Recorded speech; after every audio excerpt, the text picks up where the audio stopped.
Guys, आप सभी की प्रिपरेशन कैसे चल रही है? तो आज हम लोग करेंगे इंट्रोडक्टरी माइक्रो इकोनॉमिक्स। ठीक है, तो इंट्रोडक्टरी माइक्रो इकोनॉमिक्स का अभी हम लोग कर रहे हैं यूनिट 2। ठीक है, यूनिट 1 हम लोग कंप्लीट कर चुके हैं, अभी हम लोग कर रहे हैं यूनिट 2।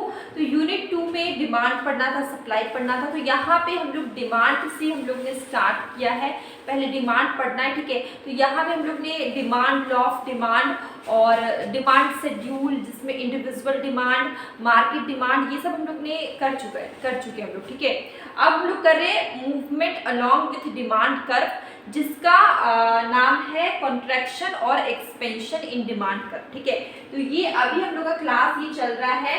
आप लोग अगर भूल जाए तो मैं बता देती हूँ, ये क्लास है आपका बीए सेमेस्टर 1। ठीक है, जो भी इकोनॉमिक्स ऑनर्स के स्टूडेंट है, बीए सेमेस्टर 1 का हमारा है सीसी 1। ठीक है, कोर्स 1 है इंट्रोडक्टरी माइक्रो इकोनॉमिक्स। इसका हम लोग यूनिट 2 कर रहे हैं। तो यूनिट 2 में देखिए movement along with demand curve, ये वर्ड से आपको समझ में आ रहा होगा, डिमांड कर्व में मूवमेंट होगा। ठीक है, यहाँ पे क्या हो रहा है, डिमांड कर्व में मूवमेंट होगा। जैसे कि देखिए, other thing remaining the same if the price of commodity changes then it cause movement along with demand curve. बहुत छोटा सा टॉपिक है, पर आपके एग्जाम में क्वेश्चन आ सकता है movement along with demand curve से। इसका एक और नाम है एक्सपेंशन और कॉन्ट्रैक्शन इन डिमांड। ठीक है, यहाँ पे क्या, other thing remaining the same if the price of commodity changes then it cause movement along with demand curve. मतलब सब कुछ यहाँ पे सेम होगा। ठीक है, लेकिन अगर यहाँ पे प्राइस, किसी भी कमोडिटी का प्राइस चेंज होगा, इससे क्या होगा, डिमांड कर्व में मूवमेंट आएगा। ठीक है, जैसे कि प्राइस इंक्रीज होता है तो डिमांड, सपोज मैंने स्टार्टिंग में जब पढ़ाया था उस समय मैंने बताया था कि जब भी किसी कमोडिटी का प्राइस बढ़ जाएगा, ठीक है, तो डिमांड क्या होगा, डिमांड घट जाएगा। ठीक है, डिमांड क्या होगा, उसमें डाउनफॉल आएगा, डिमांड डिक्रीज करेगा। अगर प्राइस राइज होगा तो डिमांड क्या होगा, डिक्रीज होगा। अगर प्राइस फॉल करेगा तो डिमांड क्या होगा, इंक्रीज होगा। हम लोग ने ऐसा लॉ ऑफ डिमांड में पढ़ा था। ठीक है, तो वैसे ही देखिए यहाँ पे क्या बोला गया है कि other thing remaining the same if the price of commodity change. अगर प्राइस, किसी भी कमोडिटी का प्राइस चेंज होगा, इससे मूवमेंट आएगा डिमांड कर्व में। ठीक है, इससे क्या आएगा, मूवमेंट आएगा डिमांड कर्व में।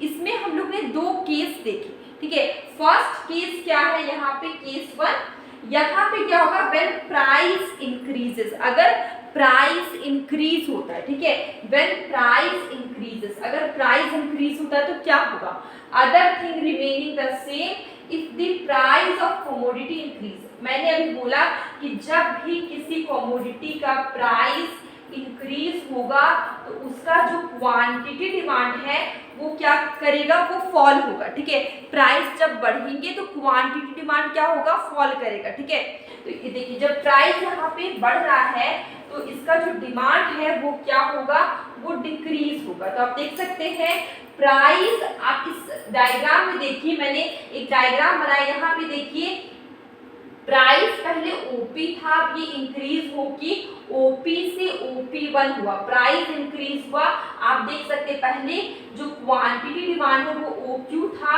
आप देखिए OQ से कम होके क्या हो गया, OQ1 हो गया। ठीक है, देखिए प्राइस के बढ़ने से डिमांड क्या हो जा रहा है, आपका घट जा रहा है। प्राइस आपका बढ़ा, डिमांड देखिए यहाँ पे क्या हो गया, आपका घट गया। प्राइस OP से OP1 हुआ, डिमांड आपका OQ था, OQ से क्या हो गया, OQ1। ठीक है, इसके बाद देखिए केस 2 की अगर हम बात करें, केस 2 क्या है, व्हेन प्राइस डिक्रीज, जब प्राइस डिक्रीज होगा। ठीक है, देखिए अभी हम लोग ने एक केस देखा जब प्राइसेस बढ़ते। ठीक है, उससे डिमांड कर्व में क्या अफेक्ट पड़ता है, जब प्राइस बढ़ा तो डिमांड आपका क्या हो गया, डिमांड आपका घट गया। तो देखिए पहले डिमांड आपका क्या था, OQ, अब ये घट के क्या हो गया, OQ1। ठीक है, यहाँ से इतना प्राइस, इतना डिमांड था, अब डिमांड क्या हो गया, कम हो गया, OQ1 हो गया। क्योंकि क्यों हुआ, क्योंकि प्राइस पहले OP था, अब प्राइस हो गया है OP1। प्राइस के बढ़ने से